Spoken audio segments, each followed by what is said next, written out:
അയ്യോ ഇവിടെ എന്താ പോക എന്താ ഇവിടെ ഭയങ്കര സ്റ്റോറീസ് ഒക്കെ ഉണ്ട്. ഇത് ആക്ച്വലി ഇന്ത്യയിലെ ഒരു മോസ്റ്റ് ഹോണ്ടഡ് പ്ലേസ് ആണ്.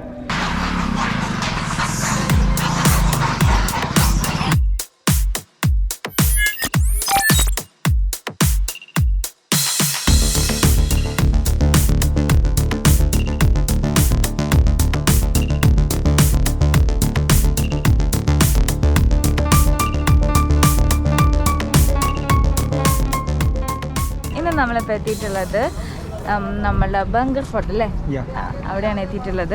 അപ്പോൾ ഇവിടെ നമ്മൾ കുറച്ച് സ്ഥലങ്ങളൊക്കെ കാണാനുണ്ട്. ബംഗർമ ക്യാ ഹേ നമുക്ക് കാണാം. ഇവിടെ ഭയങ്കര സ്റ്റോറീസ് ഒക്കെ ഉണ്ട്. ഇത് ആക്ച്വലി ഇന്ത്യയിലെ ഒരു മോസ്റ്റ് ഹോണ്ടഡ് പ്ലേസ് ആണ്. ഭയങ്കര ആത്മാക്കളുടെ ശല്യങ്ങളൊക്കെ ഉള്ളൊരു സ്ഥലമാണ് ഇവിടെ. ബിഫോർ സൺറൈസ് ഇവിടെ എൻട്രി ഇല്ല ശരിക്കും പറഞ്ഞാൽ. അതുപോലെ സൂര്യൻ അസ്തമിച്ച് കഴിഞ്ഞാലും ഇവിടെ എൻട്രി ഇല്ല. അത് ശരിക്ക് ഇന്ത്യൻ ആർക്കിയോളജി ഡിപ്പാർട്ട്മെൻറ്റ് തന്നെ വാൺ ചെയ്തിട്ടുള്ളൊരു സ്ഥലമാണിത്. അപ്പോൾ സ്ഥലമാണിത്.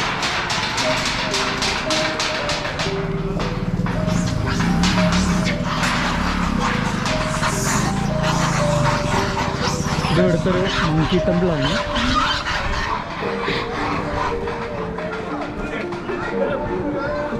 ഹനുമാന്റെ പ്രതിഷ്ഠയൊക്കെ ഉണ്ട് ഇവിടെ.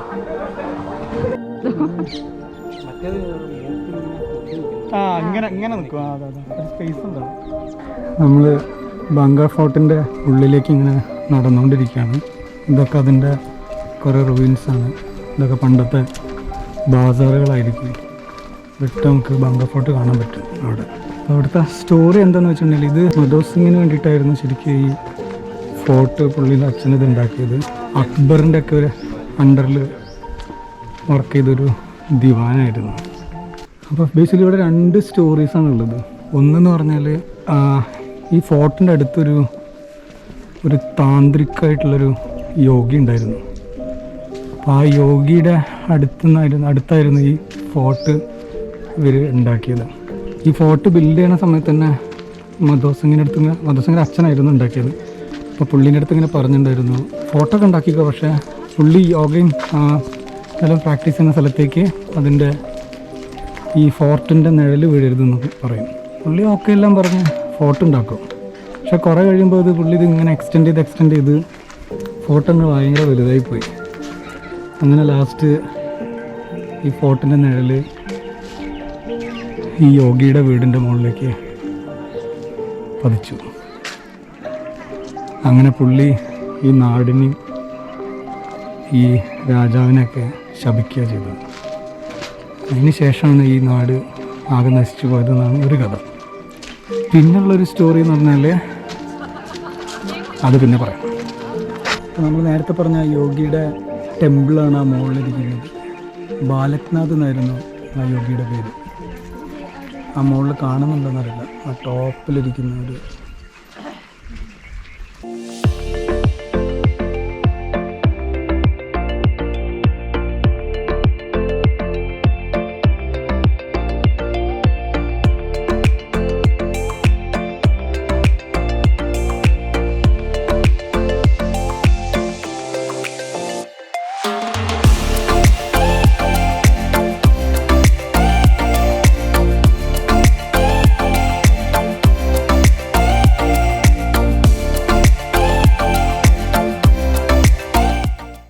സംഭവം. ഇത് ബേസിക്കലി ഒരു ടൈഗർ റിസർവ് ഫോറസ്റ്റ് ആണ് ഇതിൻ്റെ അപ്പുറത്തൊക്കെ ഉള്ളത്. സരിസ്ക ഫോറസ്റ്റ് അങ്ങനെ എന്തോ ആണ്. ശരിക്കും ആരവല്ലി ഹിൽസാണ് ഇതെല്ലാം. ഇതിലൊരു പ്രൊട്ടക്റ്റഡ് ഏരിയ ആണിത്. അപ്പോൾ ഇവിടെ രാത്രിയാകുമ്പോഴേക്ക് പല ആനിമൽസ് ഇറങ്ങുന്ന സ്ഥലമാണ്. അപ്പോൾ നാട്ടുകാരൊക്കെ പറയുന്നത് ഇവിടെ രാത്രി കഴിഞ്ഞാൽ ആ ശബ്ദങ്ങളും പല പാരാനോർമൽ ആക്ടിവിറ്റീസും നടക്കുന്നുണ്ട് എന്നാണ് ആൾക്കാർ ഇവിടുത്തെ വില്ലേജേഴ്സ് പറയുന്നത്. അപ്പോൾ അതുകൊണ്ട് തന്നെ ആരും രാത്രി ഈ ഏരിയയിലേക്ക് വരാറില്ല. അപ്പോൾ അത് പാരാനോർമൽ ആക്ടിവിറ്റീസ് ആണോ അതോ ആനിമൽസിൻ്റെതാണോ എന്നൊന്നും അറിയില്ല. എന്തായാലും എല്ലാവർക്കും ഇങ്ങോട്ട് വരാൻ പേടിയാണ്. ഇതും ഒരു ടെമ്പിളാണ്. അതിന് മുകളിലിരിക്കുന്ന കുഞ്ഞു സംഭവമാണ് ബാലക്നാഥിൻ്റെ ടെമ്പിൾ.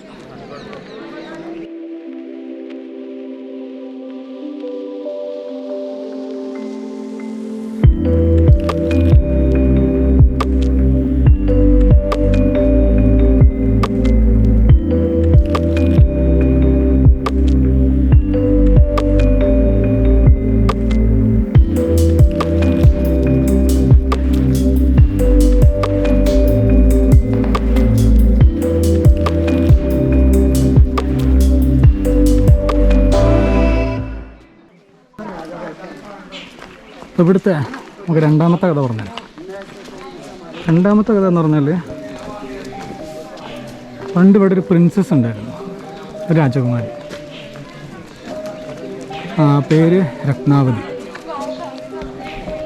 അപ്പോൾ നമ്മൾ നേരത്തെ പറഞ്ഞ യോഗി വര്യൻ്റെ പുള്ളിൻ്റെ പേരാണ് ബാലക്നാഥ്. ഈ ബാലക്നാഥിന് ഈ രത്നാവതിനെ ഭയങ്കര ഇഷ്ടമായിരുന്നു. പക്ഷേ പുള്ളി വളയ്ക്കാൻ നോക്കിയിട്ട് ഒരു രക്ഷയില്ല. പിന്നെ പുള്ളി യോഗിയാണല്ലോ, അപ്പോൾ കുറച്ച് തന്ത്രവിദ്യയൊക്കെ മാറ്റി നോക്കി, കുറച്ച് ബ്ലാക്ക് മാജിക്കൊക്കെ നടത്തി പുള്ളിക്കാരത്തിനെ വീഴ്ത്താൻ മാക്സിമം നോക്കി.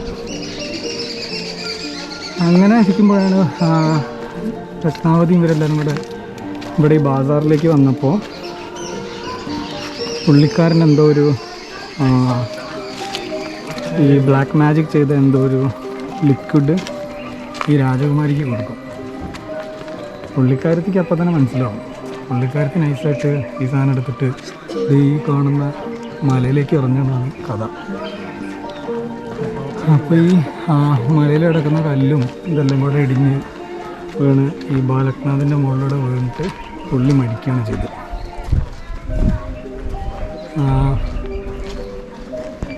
അപ്പോൾ അങ്ങനെ പുള്ളി മരിക്കുന്ന സമയത്ത് പുള്ളി ഈ രാജകുമാരിനെയും ഈ നാടിനെയൊക്കെ നല്ല രീതിയിലാണ് ശപിക്കുക. അങ്ങനെ അതാണ് രണ്ടാമത്തെ ശാപക്കഥ.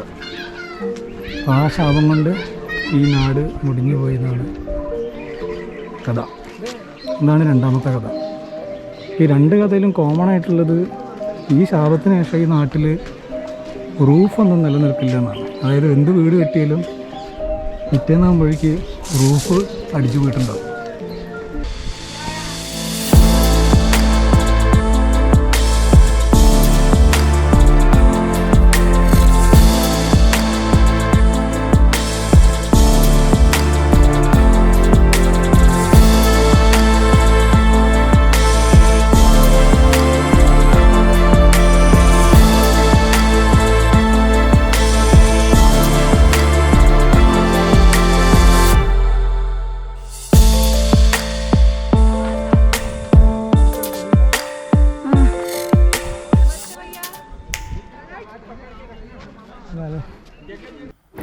അങ്ങനെ നമ്മൾ മുകളിലുള്ള കാഴ്ചയൊക്കെ കണ്ടു.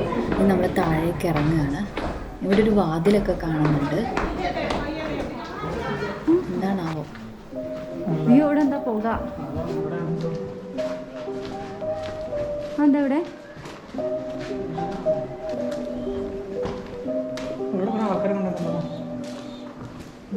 ഒരു പൂജ കഴിഞ്ഞ് പോയി. ഇത് ഭസ്മം ഉണ്ടാക്കുന്നയാ.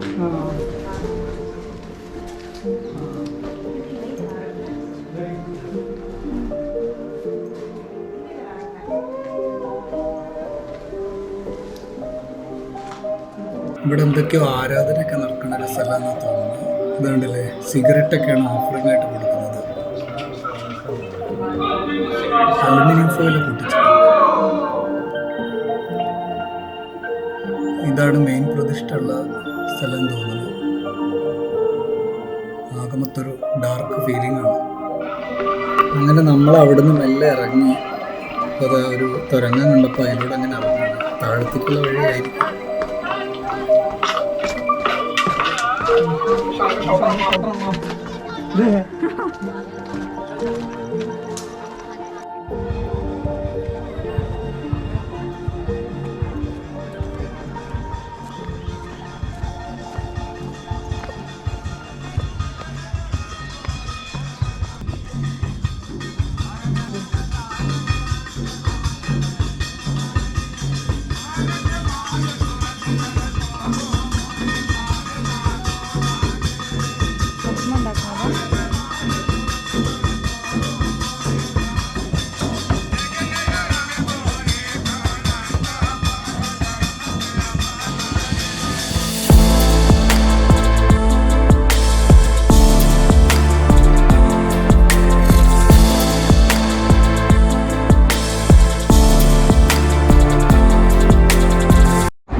ഇവിടുന്ന് ഒരു കരിമ്പ് ജ്യൂസൊക്കെ കുടിച്ചു. ഇനി ഇവിടുന്ന് നമ്മൾ